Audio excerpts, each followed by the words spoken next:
촉산, 검협전.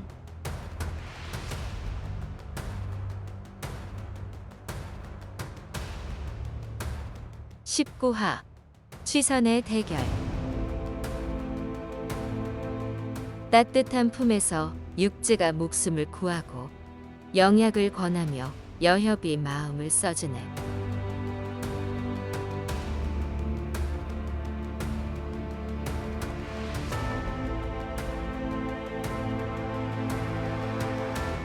이때 손남은 동굴 위에서 여의신모를 진 채 동굴 입구를 뚫어져라 주시하고 있었다. 놈의 머리가 나오자마자 공격할 생각이었다. 초조한 기다림이 이어지던 중 짙은 안개와 불꽃이 새어나왔다. 주초를 물고 있어 독에 당할 위험은 없지만 비릿한 냄새는 참기 힘들었다. 해가 중천에 가까워질수록 요괴의 괴성이 커졌다. 문득 고개를 돌렸는데 골짜기 너머 산비탈이 비단끈처럼 길고 하얀 무언가로 뒤덮여 있었다. 꿈틀거리며 줄줄이 산비탈을 내려온 그것은 10장이 넘는 거대한 흰 구렁이 떼였다. 손남은 구렁이 눈에 띌까봐 얼른 절벽 위로 올라갔다.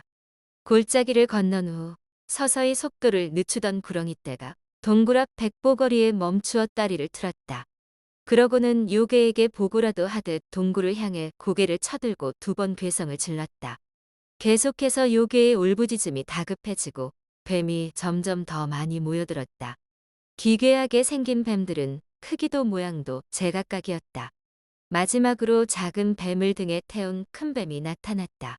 두 놈은 눈 깜짝할 사이에 동굴 앞에 도착해 각기 다리를 틀었다. 큰 뱀은 시뻘건 몸통 길이가 3장이 넘고 머리가 2개였다. 목에서 갈라진 두 머리에 달린 산호 모양 뿔이 햇빛을 받아 눈부시게 빛났다.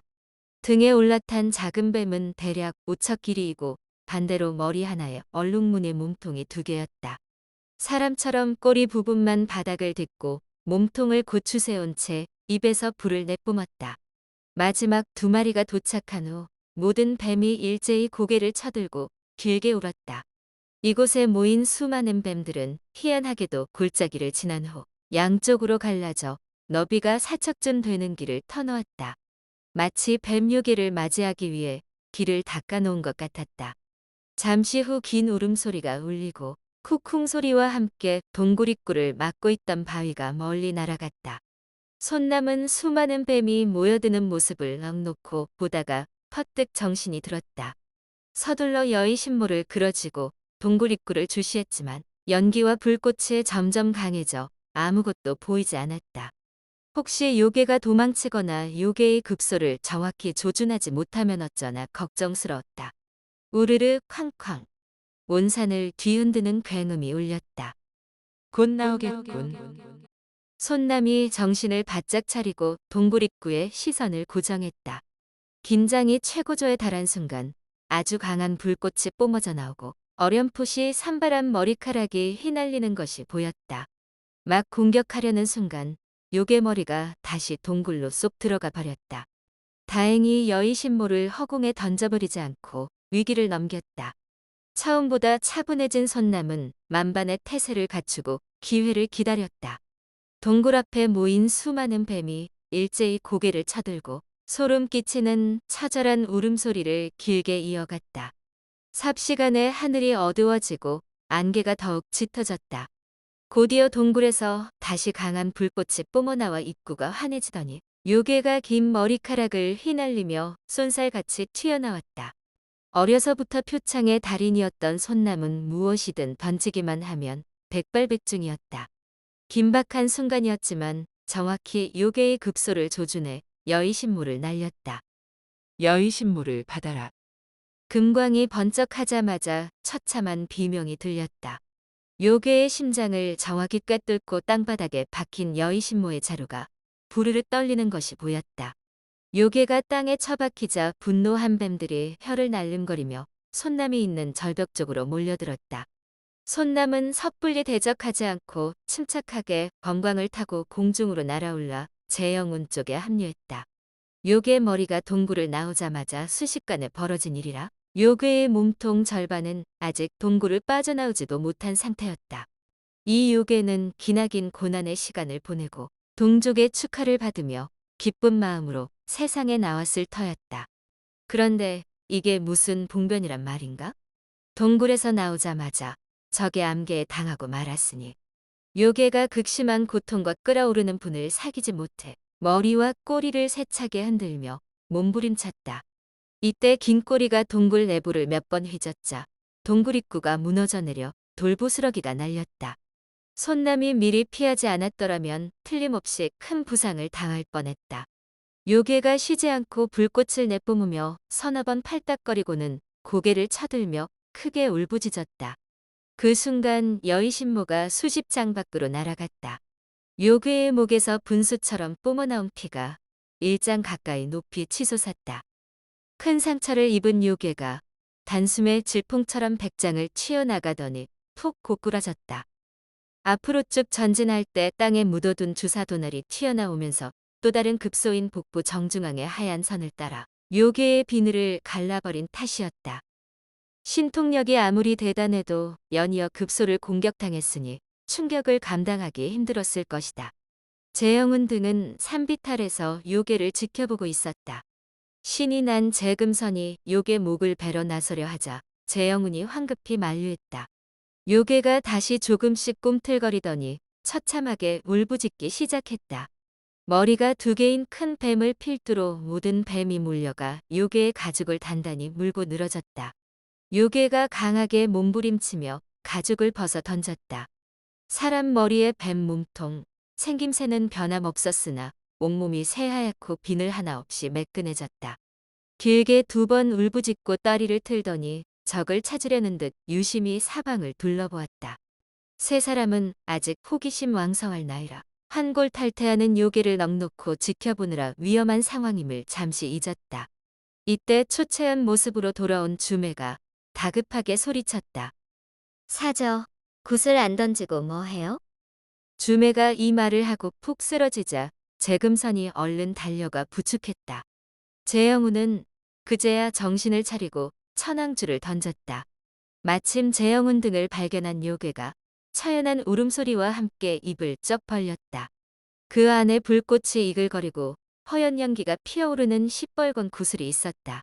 요괴가 네 사람을 향해 구슬을 발사하자 나머지 뱀들도 일제히 몰려들었다. 재영운이 던진 천왕주와 요괴의 불꽃 구슬이 정면으로 맞부딪혔다. 자고로 악은 선을 이길 수 없는 법. 천황주가 내뿜는 만가닥 황금빛 줄기가 온 산을 뒤덮자 웅황 냄새가 진동했다. 퍽! 천황주에 부딪힌 불꽃 구슬이 산산이 부서지며 타액 덩어리로 변해 흔적도 없이 사라졌다. 산비탈을 오르던 뱀들이 천황주 황금빛에 둘러싸이자 웅황 냄새를 견디지 못하고 맥없이 축 늘어졌다. 상황이 불리해진 요괴가 도망가려 하자 주매가 자신을 안고 있는 재금선을 힘껏 밀어내며 재촉했다. 요괴 몸에 법보가 있어. 나를 살리려면 꼭 필요한 것이니 얼른 요괴를 죽이고 가져와줘. 사형. 난 요괴를 처치하고 올 테니 주매 누나 좀 부탁해요. 난 괜찮아요. 그냥 쉴 수 있게 바위에 눕혀주어요. 주매는 더 이상 버티기 힘들었는지 말을 마치자마자 바위 위에 쓰러졌다. 재금선은 주매에게 무슨 일이 있었는지 묻지도 못한 채 홍해검을 들고 산비탈을 내려갔다. 요괴의 법보로 주매를 구할 수 있다니 잠시도 지체할 수 없었다. 뱀들이 모여있는 곳은 여전히 황금빛에 둘러싸여 요괴가 어디 있는지 분간하기 힘들었다. 하지만 재금선은 달랐다. 손남과 주매가 합류하기 전 육지를 들고 요리조리 뜯어보다가 너무 귀여워 그 작은 얼굴에 입을 맞추었는데 그때 육지가 재금선의 눈을 핥았다. 살짝 간지러웠지만 금방 시원하고 편안해졌다. 육지는 손남이 합류에 정신없는 사이 재금선 품에서 뛰어내려 어디론가 사라졌다. 이 사실을 모르는 재영우는 걱정스러운 마음에 동생을 붙잡았다. 그러지 말고 검광을 써. 황금빛 때문에 아무것도 안 보이는데 내려가서 어쩌려고? 난 다 보이니까 괜찮아. 이 손 빨리 놔. 암계에 당한 주매 누나를 살리려면 요괴의 법보가 필요하단 말이야. 저것 봐. 벌써 멀리 도망갔잖아. 그러더니 못 믿어워하는 누나의 손을 세게 뿌리치고 서둘러 요괴와 뱀들이 모여 있는 쪽으로 달려갔다. 손남은 가만히 기다리기보다 뱀을 한 마리라도 더 죽여야겠다는 생각에 앞으로 달려나가며 검광을 마구 날렸다. 재영운도 질세라 힘차게 검광을 날리며 공격에 가세했다. 두 검광이 승천하는 용처럼 황금빛을 휩싸인 동굴 앞을 크게 휘저으며 장관을 연출했다. 대략 반 시즌 후 순난인이 재금선을 잡아 끌고 돌아왔다. 재금선의 검에 물 항아리만한 요괴 머리가 꽂혀 있었다.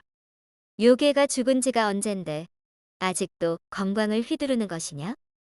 재영운과 선남이 검광을 거두고 순난인에게 예를 갖추었다. 순난인이 천왕줄을 거두어들이자 시뻘건 뱀피와 크고 작은 푸른 뱀 사체로 뒤덮인 끔찍한 광경이 드러났다. 바로 호리병을 꺼내 동굴 앞에 맑은 액체를 뿌리자 뱀들의 피와 사체가 물로 변해 땅으로 스며들었다. 재금선은 정신을 잃은 주매에게 달려갔다. 그리고 엉엉 울며 순난인에게 주매를 살려달라고 애원했다.